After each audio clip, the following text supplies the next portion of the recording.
Hello, everyone. So if we want to improve ourselves, then we need to focus on our willpower. This comes before trying to change our emotions, before trying to change our thoughts. The first thing we need to change is our willpower. Why is this? Well, we need to understand formlessness. Because when we're thinking, this is form. Right now, everything I'm looking at is form.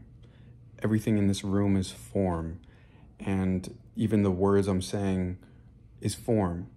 This is fine, but where does form come from? Form is only the ultimate manifestation of something formless. See, there's an infinite reservoir of the unmanifested, of complete consciousness, awareness, complete formlessness. It is from formlessness that form arises. So let's take the words that I'm saying in this video, for example.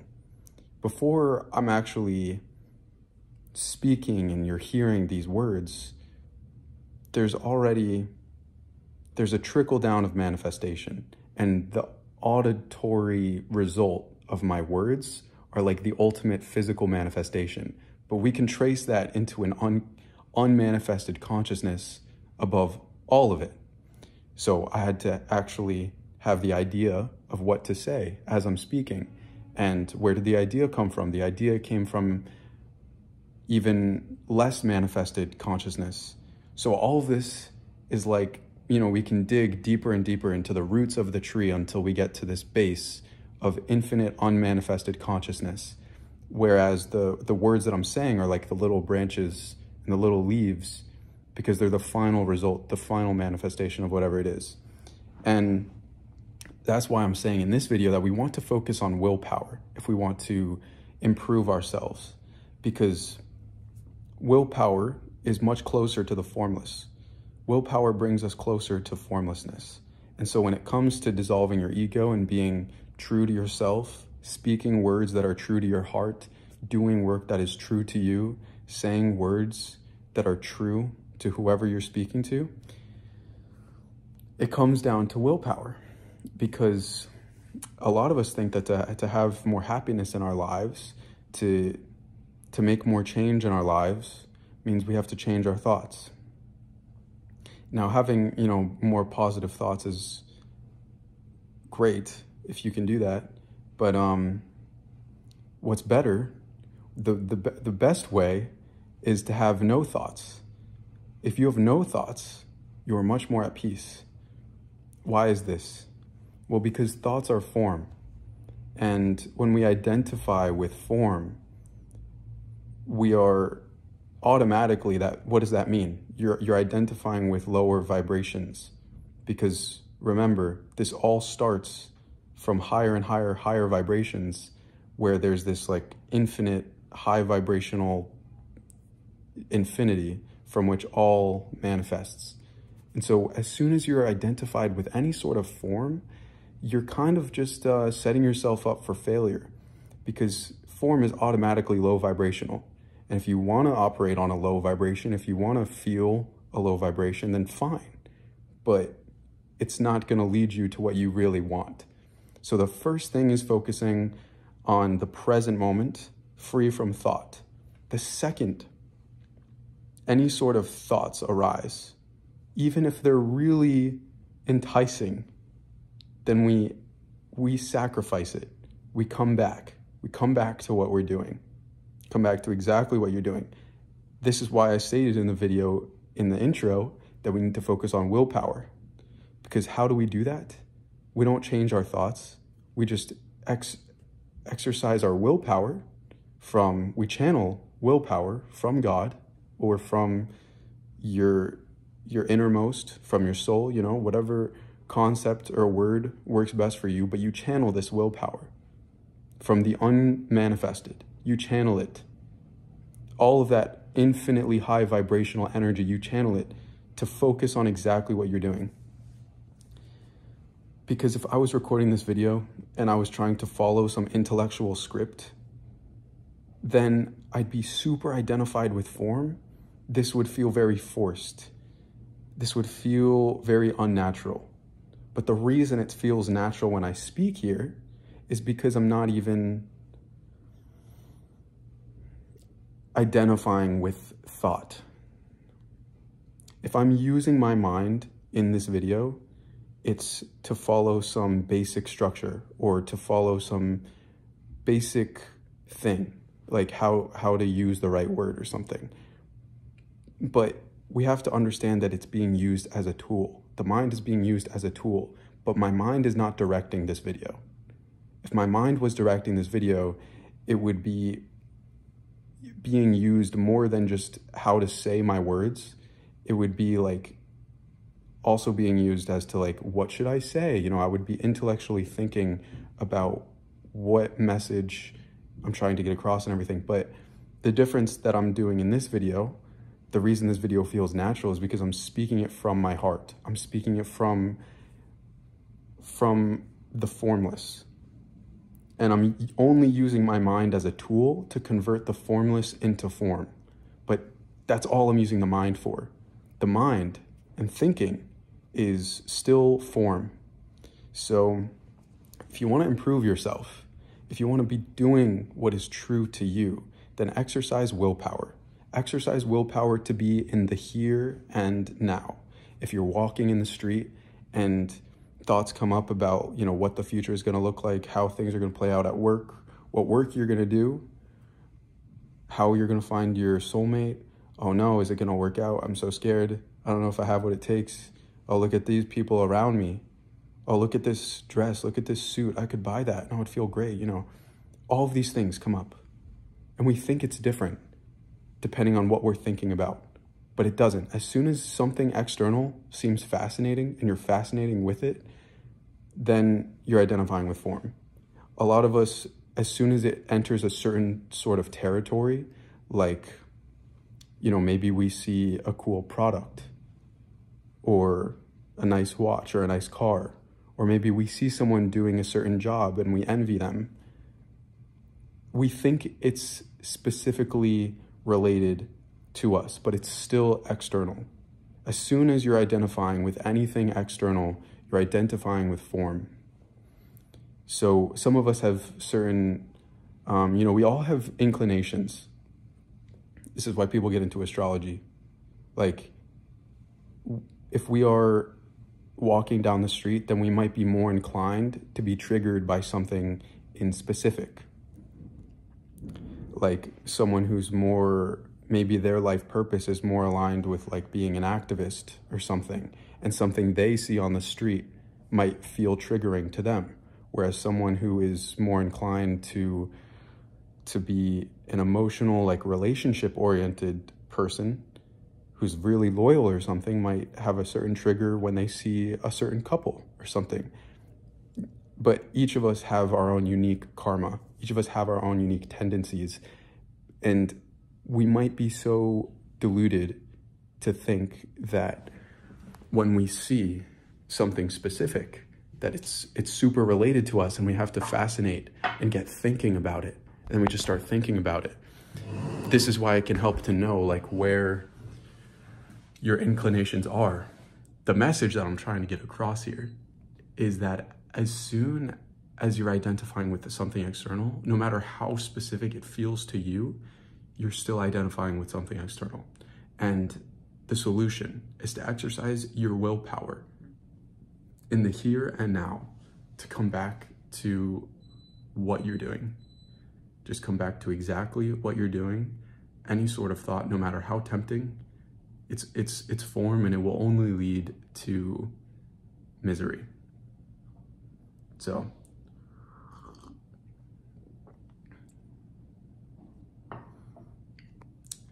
we love to think, even though our thoughts only lead us into more suffering, we are so enamored with our mind and think that it is the path we need to take in order to do the right thing.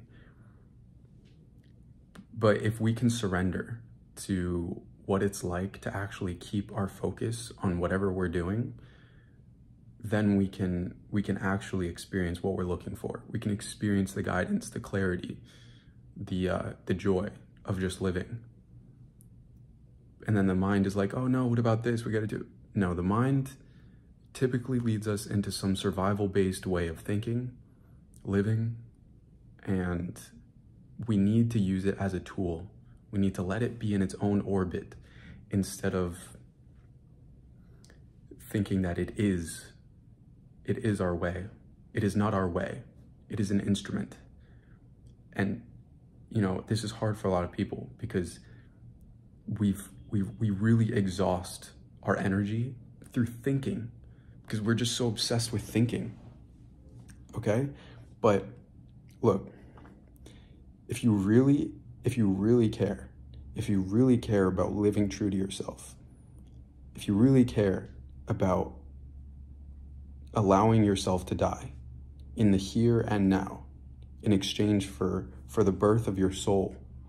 I know this sounds really, you know, mystical and silly, but you cannot give birth and really allow your innermost true self to shine as long as you do not allow yourself to become an enemy to your mind.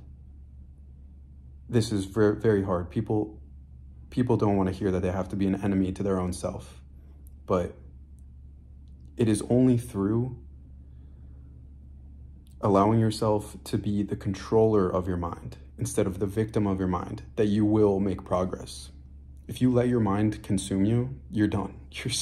You are just gonna get sucked into suffering. So don't do it. Don't do it. You know, if you're listening to this video and you have thoughts going on, you're not really listening to this video. And if you're not really listening to this video, you're not listening with your soul, you're listening with your ego, you're listening with form. Formlessness is what gives way to form. So don't try to tackle form, don't try to tackle your problems through your mind, through thinking, because form is the manifestation of the higher vibrational energies. So, you know, work with the higher vibrational energies, which means not thinking. Don't think. And people might, you know, think that, don't think, I can't just like stop thinking. Well, that's okay. You know, it takes practice, but as long as you know that the state of non-thinking is peace and guidance, then you have, you know, an incentive, a motive of what you're actually, you have a reason to want to not think. But as long as you're like obsessed with this idea that thinking is the way you need to go, then you can't really make progress. You have to exercise willpower to be in the here and now. And the main thing that you're doing here is you're detaching from your mind. So if this idea of not thinking seems difficult to do, that's completely understandable. And all you have to do, like what that actually looks like, is that when thoughts arise, you just tell your mind, like, I'm in control. It's a willpower, come back to the moment. You can't always stop things from arising, you know. Fears will arise and insecurities will arise. That is okay. Despair might arise. Things that seem really real might arise. But we don't need to fight it. That's all you have to do is detach. Detach from it. Detach doesn't mean become like dull and boring as a person. It just means, you know, all of this is going around externally. You might have thoughts, you might have physical sensations, you might have feelings, but to detach means to simply observe it. So instead of thinking you are the clouds, just be the sky. The sky doesn't care what clouds are going on. So in this way, maybe you have a lot of thoughts, maybe you don't have many thoughts. It's okay, just be the sky either way, and it'll settle. And if you're trying to be the sky, but you feel like you keep becoming a cloud, you think your world keeps getting sucked into thinking, and you keep thinking, then just boom, willpower. Come back to the moment. What are you doing? And then more thoughts arise, and then you get sucked into those thoughts. Okay, come back to the moment. What is the task at hand? What am I feeling? What am I thinking? What am I experiencing right now? This is not an intellectual exercise, as you can see, because as soon as we start making our mind the guide of it all, we are identifying with form. Just come back to the moment. We don't even have to change what we're doing. We just have to observe ourselves. What am I doing? Okay. Just step out of your body and look at yourself as though you are this omnipresent awareness, because that's your true self.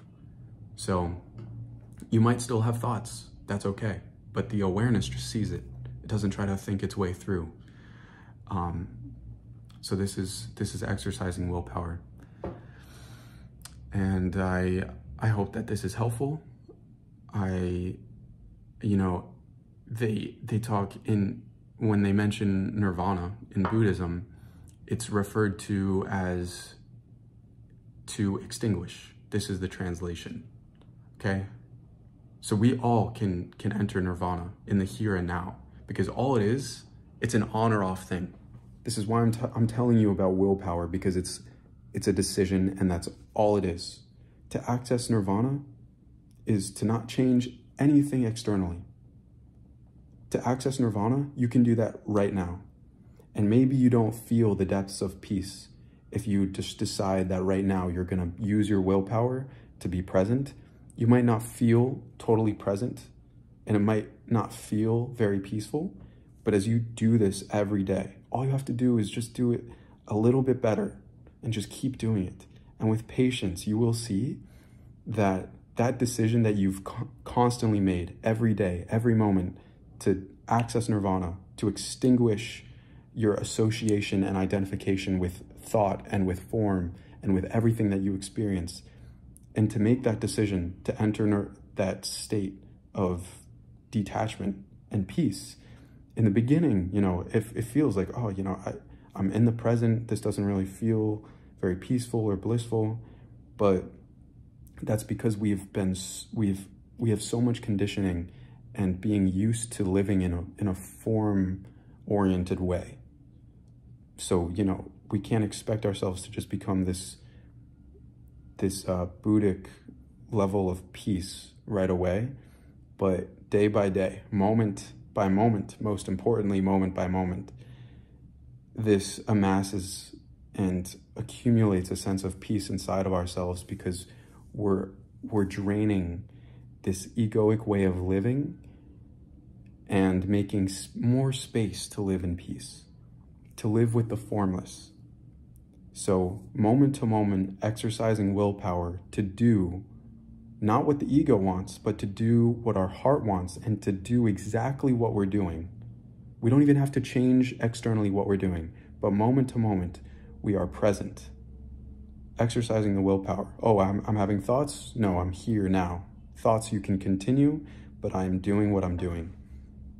This goes for emotions and desires as well.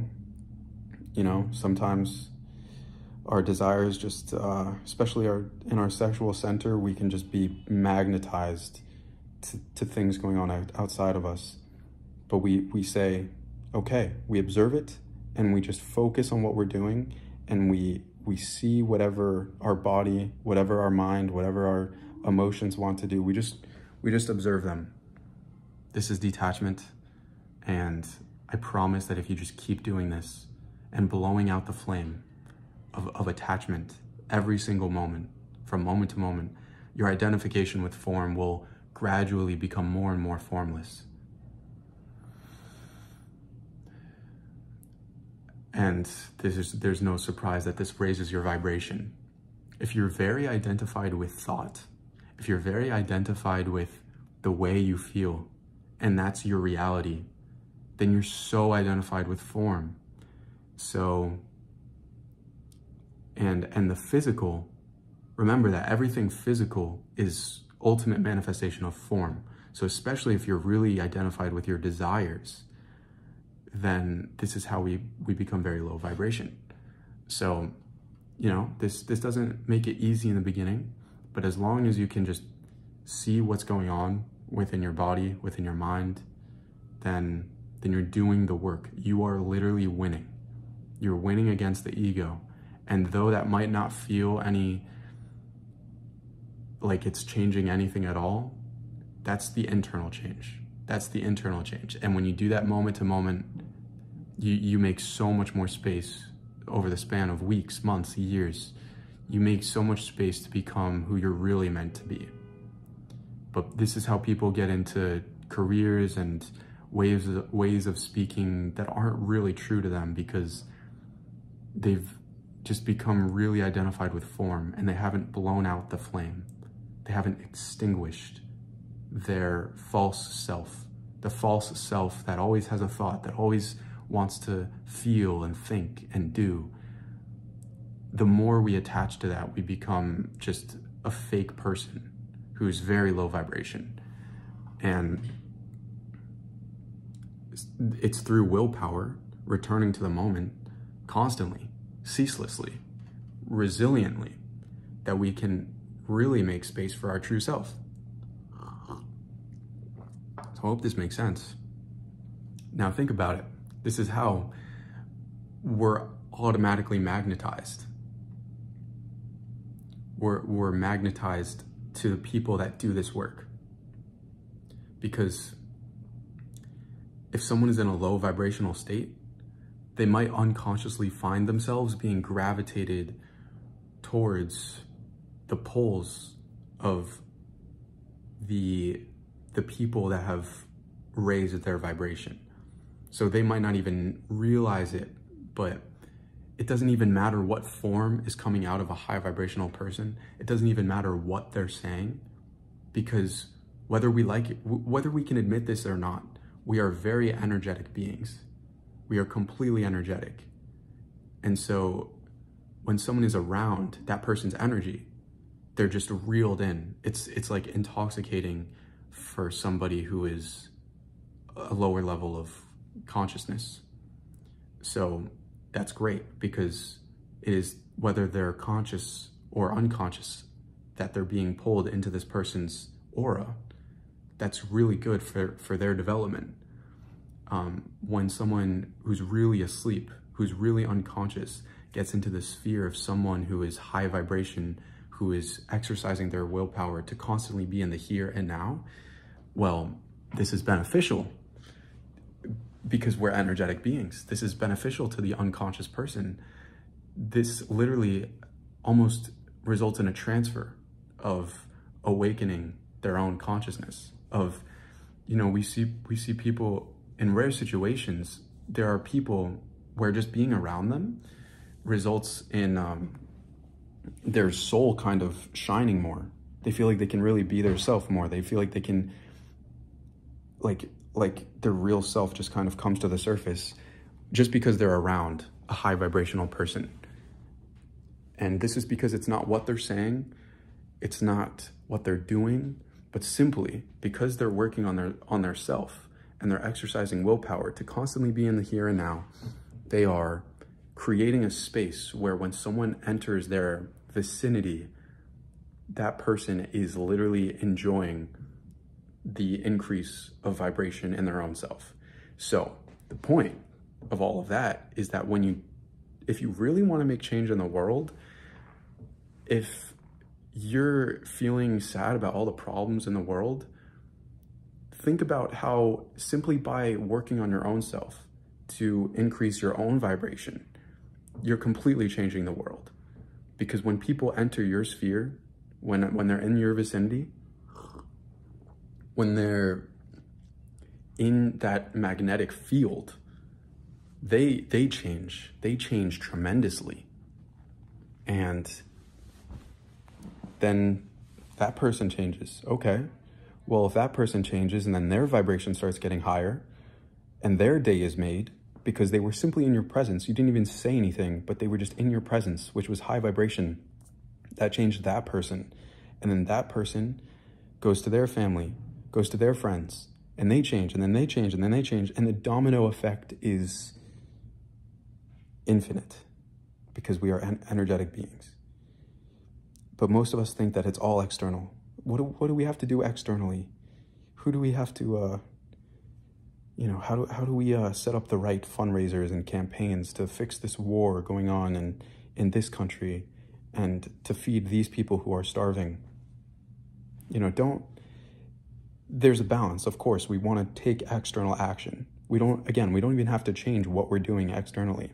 But if you really want change to have an incomprehensible level of influence, then it really has to begin internally. Again, you don't have to change even what you're doing externally, but if you observe yourself and drain your ego from moment to moment of the energy it needs to feed off of itself, then you make space for your vibration to increase and increase and increase. And that is what results in real change. That will change the world infinitely more than just focusing on what you need to do externally. So yes, willpower from moment to moment will help you to become more identified with the formless and less identified with form. So do this all moments. Be aware. With death by your side, just be completely aware as best as you can be. And you'll realize as you do this constantly, you have more space to be aware. You know, how aware can I be right now? I can see what's around me. I can see what's happening inside of me. And as I do that, I drain the ego of energy and make more space for more formlessness within me. And as I make more space for formlessness within me, I can be even more aware. I can see even deeper levels of self-observation. Because right now I can observe my desires, my emotions, my thoughts, but I can only do that on so high of a level. But as I keep doing it, I have higher and higher levels of awareness to observe myself, and I can learn myself better. And the more I learn about myself, I become more aware. And this is how we increase our vibration. This is how we make real change in the world. So I hope this makes sense. If you have any questions about this or want me to go in depth on anything regarding this, let me know. But the formless is what manifests into form. So don't focus on form, focus on the formless. All right, thank you for watching. Peace out.